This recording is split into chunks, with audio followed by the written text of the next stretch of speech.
Hello and welcome. I am Shanat Kumar from Learn to Learn Academy.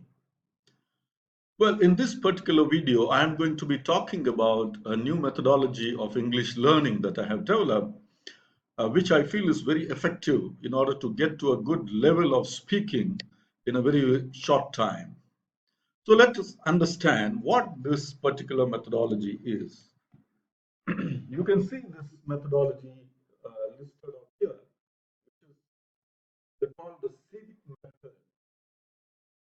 The SEEP method of English learning has SEEP as the acronym, which stands for structure, expand, exercises, and practice. Now, let's get into each one of these and understand what is this particular methodology all about.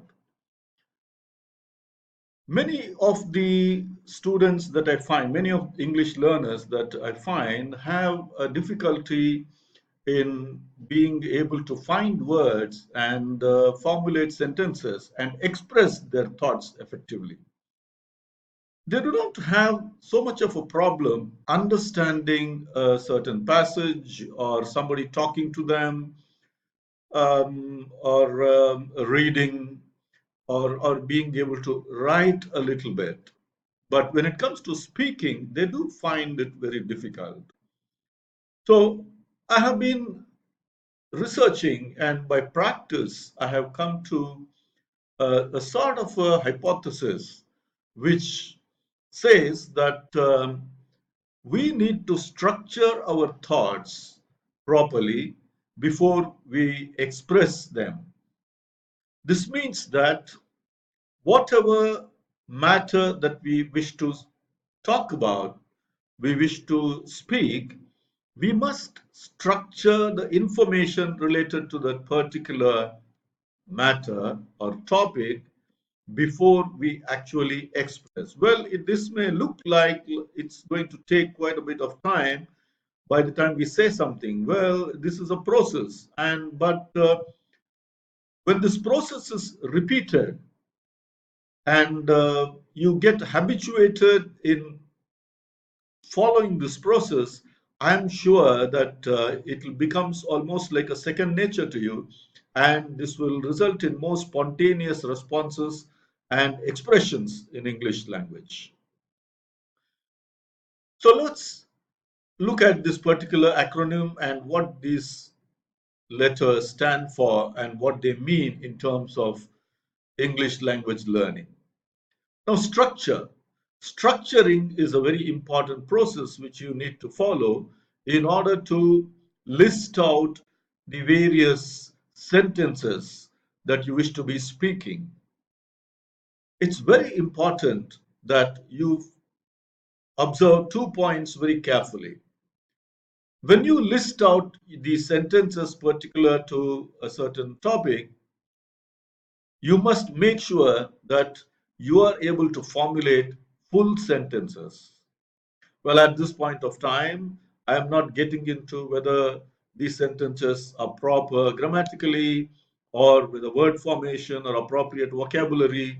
Nothing of the sort. At this point of time, you should just be able to make full sentences. Now, these sentences also should be following a certain definite logic when you list these sentences regarding any topic. Now, these 2 points are very important because the structuring follows your ability to pick out the words and forming the sentence that you want to be expressing. Secondly, you also want to be making this presentation in a logical manner and to the effect that you want to be expressing yourself. So, first, you need to identify the words and formulate sentences, full sentences, regarding any topic that you wish to talk about, and then you need to see that these sentences are listed in a logical manner. Well, that's for structuring.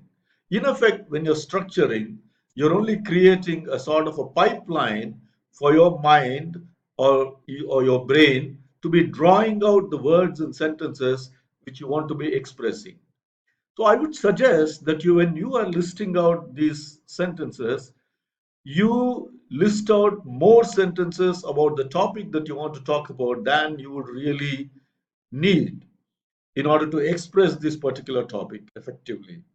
So, for example, if you feel that you need to be talking about 10 sentences, it would help if you list out at least 15 or 20 sentences about the topic so that there is a sufficient pipeline of inventory in your mind to be drawing from immediately, which will increase your fluency. Secondly, the more you think about this particular topic and you write as many sentences as possible, the more the contextuality that is created regarding the topic, and you will be able to express yourself freely and you will be able to retain the information effectively in your mind. So that's about structuring. Now let's talk about expanding. Expanding is that whenever you are talking, never answer in one word. Always try to expand your answer by two or three sentences at the minimum so that you are able to carry on a certain conversation, which is very important. In order to get the conversation going, it's important that you expand on whatever that you're trying to talk about. Of course, you should exercise your discretion in limiting the number of sentences that you're going to be talking about regarding any particular topic. The third are the exercises. It's very important that, especially in my classes, I make the students do a lot of exercises, which I would feel that any English teacher would probably do. But these exercises are extremely important to let the students reflect upon their own knowledge and their ability to complete the exercises in a proper manner. And of course, P stands for practice. One need not mention it, that practice is very important for us to do in order to gain some level of mastery in the language. So, repeated practice in terms of your ability to speak better, to listen better, or to write better, or reading more complex passages and material would definitely help in gaining a minimum level of command over the language and to be able to speak English language in a more confident manner. Thank you. I hope this has been helpful to you, and please keep watching this channel for more such videos.